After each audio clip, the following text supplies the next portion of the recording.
Ayun guys, sinisimula na ang pagpapagwapo sa akin ni Kuya. Siyempre.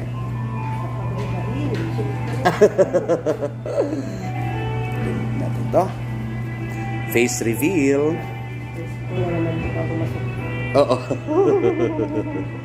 Para magmukha akong virgin. Ano nilalagay mo pong cream dito? Wala. Laway lang. Ay. Kapag ang buhok daw ay shiny, parang sagana sa sex, parang gano'n. Talaga? Bukod dito sa kanilang mga body massage.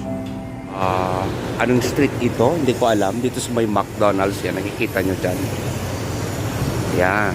Tapos ito na sa taas. Hanggang doon. Sir, nagpapaputs pa lang po ako. And nagpapa-relax ng hair. Ayan.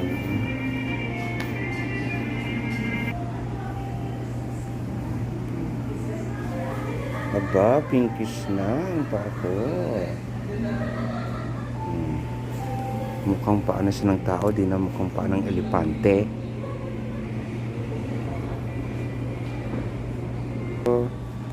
Sundan mo na lang ito sa TikTok ko, Afro Bicolano.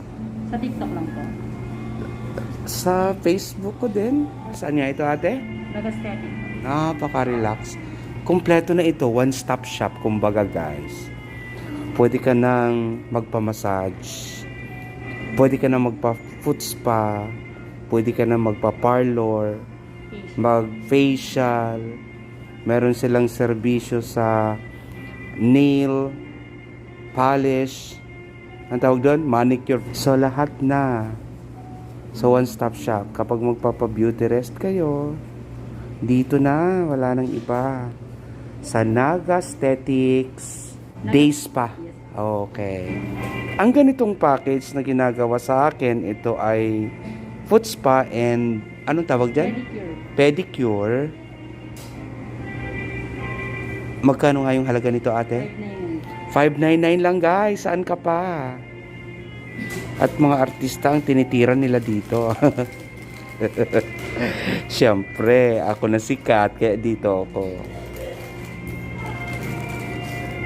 Nako, operahan na ata ang aking mga kuko. Ayan. Hanapin niyo lamang si ate Jennifer po. Si Jennifer. Ayan. Pwedeng tawagan ninyong si Ate Jen. Pero batang-bata pa siya guys ha. 16 years old pa lang to. Joke. Wow. Sige, mamaya naman. Sa iba pa. Share ko naman later ha. Thanks Ate Jen. Okay. Dito yan. Guys, sinisimula na ang pagpapagwapo sa akin ni Kuya. Siyempre, dito ito sa Naga Aesthetics. Yan. So, hanapin nyo na lang ang poging-poging nag-aasikaso ng hair ko. Ano pangalan mo, Koys? Lawrence. Si Lawrence. Yan.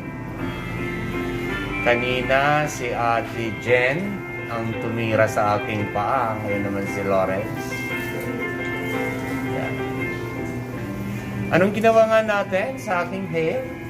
Hairs po. Hairs pa lang guys kasi hindi daw pwedeng kulayan dahil sa hibla ng aking buhok ay napakanipis. So syempre ito ang tatak ng Afro Bicolano. Nako, di kaya ako ma-copyright niyan. May music akong background. Ayan, sige, abangan natin mamaya. Ang sarap ni Kuya Lawrence magmasahe ng ulo. Naku, mukhang ewan ako dito, Ate Ping. Ito kasi kagagawan to guys ni Ate Ping. Oh, guys, ang pasimuno ang head nitong Naga Aesthetics. Siyempre.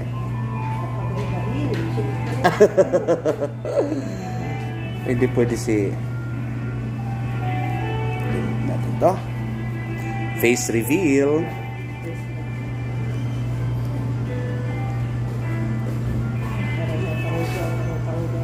O, di ba, Ate Ping? Mahirap tanggalin ang tangles-tangles ko? Pero pag Ito, malambot kasi siya. Okay. Kaya dapat matanggal na muna siya. Kasi di ba, tanggal na naman ito bago masuk. Oo. Kasi sa totoo lang, Ate Ping, ay guys, by the way, kapag kayo ay kahit anong serbisyo ng buhok dito sa Naga Aesthetics, yung babae sa likuran kong pinapakialam ng buhok ko, si Ate Ping yan, hanapin nyo lang.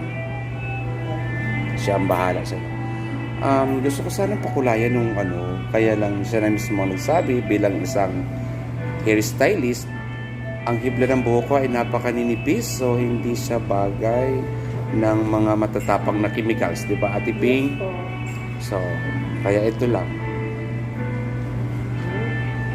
Ang ganun ko. Oh, ang ganda raw, guys. Di ba? Ganda siya. Ilagyan natin ang hair ko. Para Para magmumuha siya. magmukha kong virgin. Ano nilalagay mo pong cream dito? Wala. Wala. Laway lang. Ay. Wala, Ate Ping. Kaya kapag may recommend ka siguro para... Pero alam mo, sabi baga nila, kapag ang buhok daw ay shiny, parang sagana sa sex, parang gano'n. Talaga? Kaya lagi yan shiny. Talaga? Ayoko talaga makitang dry yan. Yan. Ang buhok ni Ate Ping, anong tawag dyan, Ate Ping, sa buhok? Ito po. Oo. Under color po yan. Under... Oo, see? Under color po. Bleach po kaya yan. Okay. Tig-bleach siya. Babang uban siya. Ay, uban ba yan? Akala ko niyan, yung tinatawag nilang, ano yan? Yung gray... Ganyan na po yung bleach. Ang tawag doon? Para magpantay. Pero mayroong kulay na ganyan talaga. Anong tawag doon sa kulay na ganyan? Ito ba? Ash brown. Ay, Blonde po. Ay, Very light ash brown. okay, alam ako, mali naman pala. Ito. So, yun. Tawlaw. Kasi hindi ako Isang stylist. taon ka na hindi magsupply. Oo, hindi talaga ako Ate Ping nagsusupply. Isa kanina, buo-buo talaga siya. Oo, tanggal-tanggal Parang na siya. mga piso. Alam mo ba kung paano ko siya sinusuklay, Ate Ping? Gusto mong makita? Pinapakita ko yan sa mga ko sa TikTok eh. Gaganyanin ko lang siya. Ginaganon ko lang siya, Ate Ping. Kailan yung frizzy, kailangan natin tanggalin. Okay. Yun. Nakabase. Diba? So, kailangan ko talaga itaas siya ng ganito. Parang nakita ang noo ko. Kasi ang ko, takip ang mukha ko. Parang baba siya, bagsak siya lahat sa harap. Sandali lang, Ate Ping, ha? Sige ba? Ginaganyan ko na siya, Ate Ping. Ah, Pagkatapos ko maligo, yan ang supply ko. Ilo. Hindi. Sanay na ang buhok ko. Kasi wala naman po siyang wala na yung tanggal. Okay. Ay, nakita nyo ba kung anong ginawa ko? Pero sinira ko yung diskarte ni Ate Ping. Dapat Okay lang. talaga nakikita yung hair ko lang. Okay lang naman. Pero ganun siya talaga. Pinantay ko lang. Ayun talaga ang aking hairstyle. Hindi ko Kaya pinapakita yung... pantay-pantay. Yeah, hindi ko pinapakita yung noo ko, Ate Ping. Para makita nila na talagang... Yan. Ganun siya. Ganun po ako. Sorry man, hindi kita na-inform. Buti siya lang ang Ang direksyon.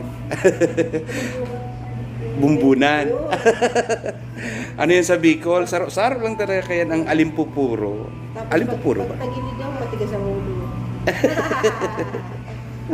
Kaya na So sa yun. Oo nga. Oo. Iwan sa aman po niya.